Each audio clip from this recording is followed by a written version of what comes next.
Bonjour Camilla. Bonjour. Tu es heureuse de participer à l'atelier? Ah, très heureuse.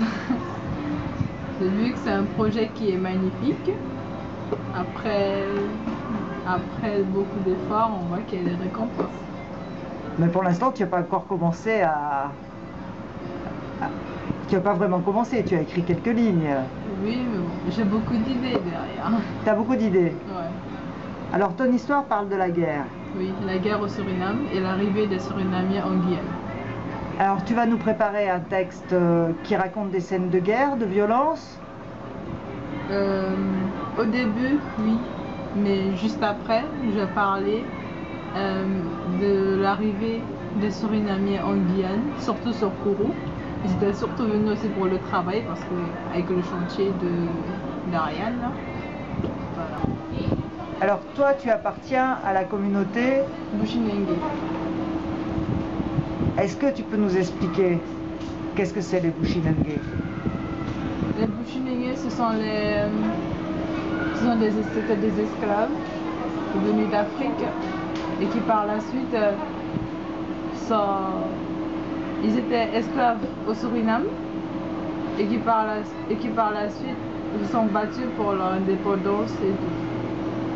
Qu'ils ont gagné. Et qu'ils ont gagné par la suite. Il y a les Bushinengue, il y a les Saramaka, il y a les Aluku, il y a les Paramaka, il y a... Oui, c'est tout. Il y a plusieurs catégories. Et dans chaque catégorie, ils ont leur façon de faire. Je sais que les Djuka, ils ont leur danse traditionnelle qui est la wassa. Et ils ont des tenues traditionnelles aussi qui sont les pangui et tout. Et toi, tu es Djuka? Oui, je suis Djuka. Et tu portes la tenue traditionnelle à l'occasion de fêtes familiales ou de choses comme ça? Oui. Ah, donc... à l'occasion des rassemblements familiales, tout ça.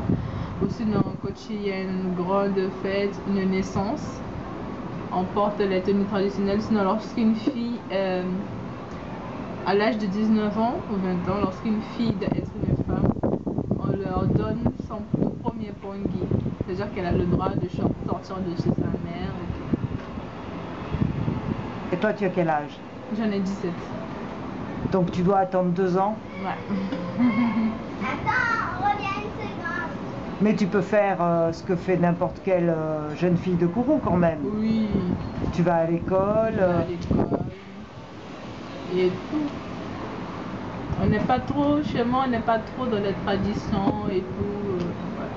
Mais je connais des familles qui sont dedans, c'est des traditions qu'ils ne veulent pas laisser leurs filles aller à l'école parce que ils sont obligés de rester à la maison, le travail, à la maison et tout. Tu penses que tu as de la chance donc? Oui, jamais. Parce que c'est pas facile. Pour une jeune fille de rester à la maison et de voir les autres jeunes filles aller à l'école. Quelle place a l'écriture dans ta vie? Une première place, je dirais. Parce que moi, j'aime la lecture. Je lis beaucoup. Quand je n'ai rien à faire, j'écris parfois des poèmes. J'écris sur mon histoire. Je vais vers les autres, vers les grands. Je demande des choses. Ma mère m'en explique beaucoup de la vie au Suriname avant. Tu es très fière de tes origines? Oui, beaucoup. Ils se sont battus pour pouvoir avoir leur indépendance quand même.